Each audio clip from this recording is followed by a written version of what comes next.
Guys, sorry for the flash. It's pretty late. I'm just now finishing up with the install. Um, it went really well in the Forester, except for the um, bezel. This surround here is not actually like the set 2-den size, so I had to do a lot of trimming on the edges with a Dremel to get it to fit. That was a bit of a bitch, but got it to fit. Anyways, so this is the Eonon is what they call it, how they pronounce it, the M1 unit, and it looks, you know, it doesn't look like a cheap Chinese unit, except for of course the Eonon brand there, but the functionality of it is just outstanding.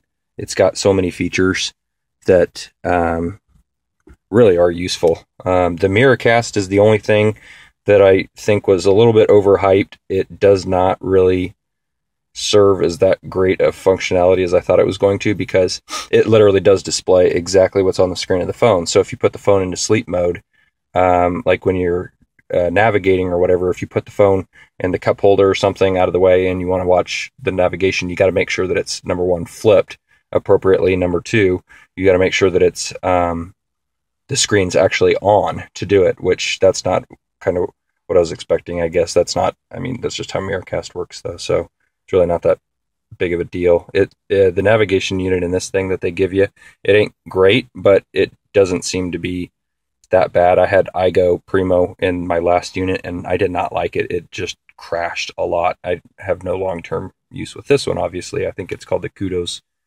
map, and it seems fine. It's not fancy, but it's seems to be stable. Anyways, that's just a real brief overview. I'm going to go ahead and turn it on and kind of show you the functionality of the head unit.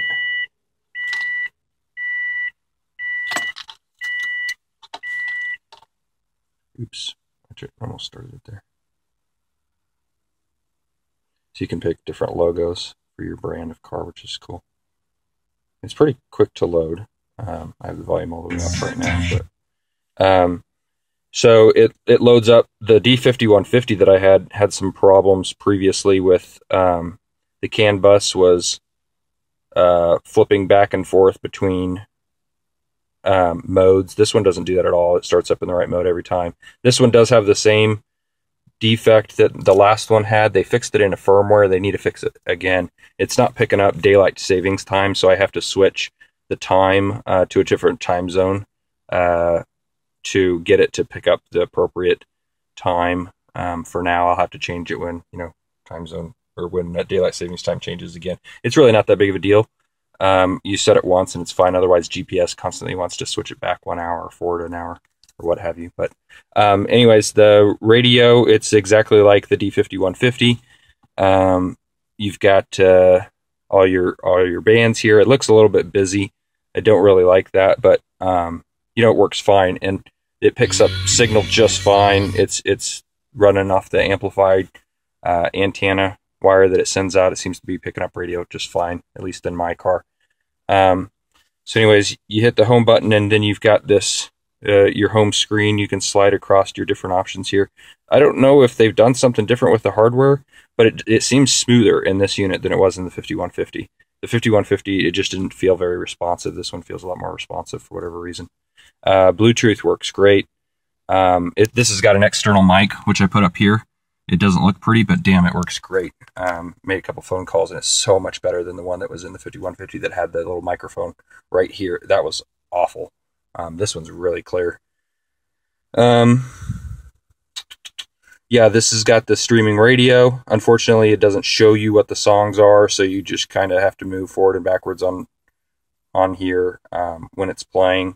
And, forward, backward, you don't know what the song is. You just hear it. So it's not that big of a deal, though. It's certainly better than the alternative, which was nothing. iPod hookup. I routed my iPod up here, as well as the GPS receiver. I just taped it up in here, drilled out.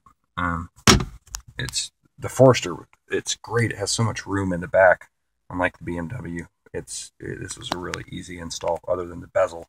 If it weren't for the bezel, it would have been really a simple thing to do. As you can see, I didn't do that great of a job, but whatever, it works. So here's the Miracast. I obviously can't show this to you right now because I'm filming with my phone, but I'll just tell you that it does work. It works well. It's got a very minor delay, but it's not that big of a deal. The audio quality is outstanding. It's better than Bluetooth even. It's super clear. So I was really surprised by that. GPS up here, the GPS actually works really well. It picks up the signal just fine. Takes maybe 30 seconds or so to load, maybe not even that much.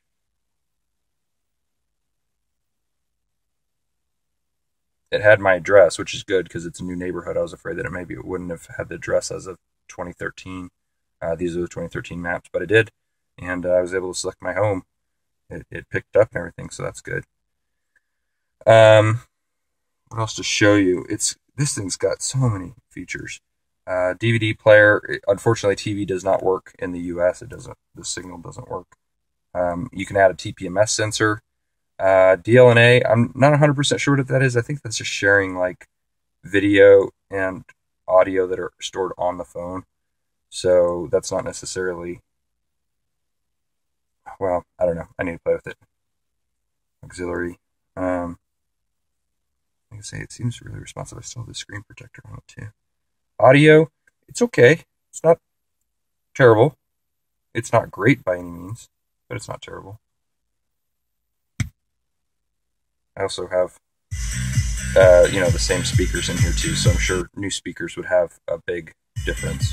I did lose the rear subwoofer, but because the stock head unit has a separate amplifier built in for the subwoofer, this one doesn't have that obviously, so I'm gonna have to get a new amplifier and put in a new sub. But it sounds good given just the regular speakers that I've got, the component ones. Overall, I mean, for $260 shipped, man, you can't beat this thing. Like, it's stable enough. Every now and then you'll get a crash. That's okay. It's a Chinese unit, $260. This one at least, I don't know if this one will do it or not. The D5150's crashed quite a bit actually, but it had crashes really more to do with like being in navigation and getting an incoming phone call. That seemed to be a big reason why it would crash. I'll have to get some long term on this one. Maybe this one's more responsive. Maybe it's got a better processor. Maybe it's less crash proof or more crash proof. I don't know.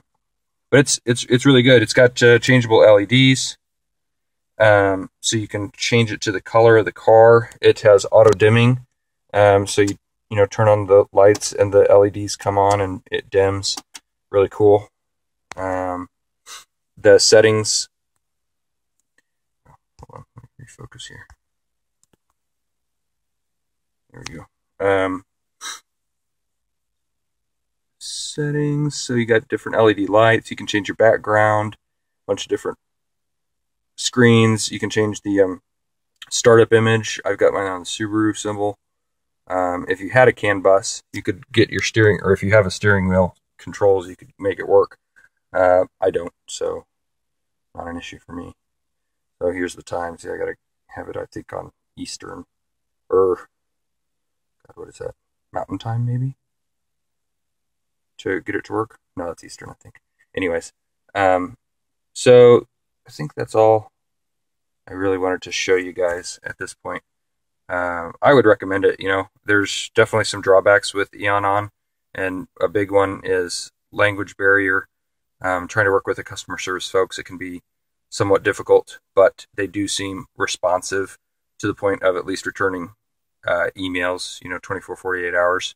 Obviously, they're trying to communicate with you when you're asleep because they're in China, but it certainly, for the money, it's worth the risk, in my opinion, especially with all the features this thing has. So anyways, hope this helps you guys if you decide you want to do something like this unit.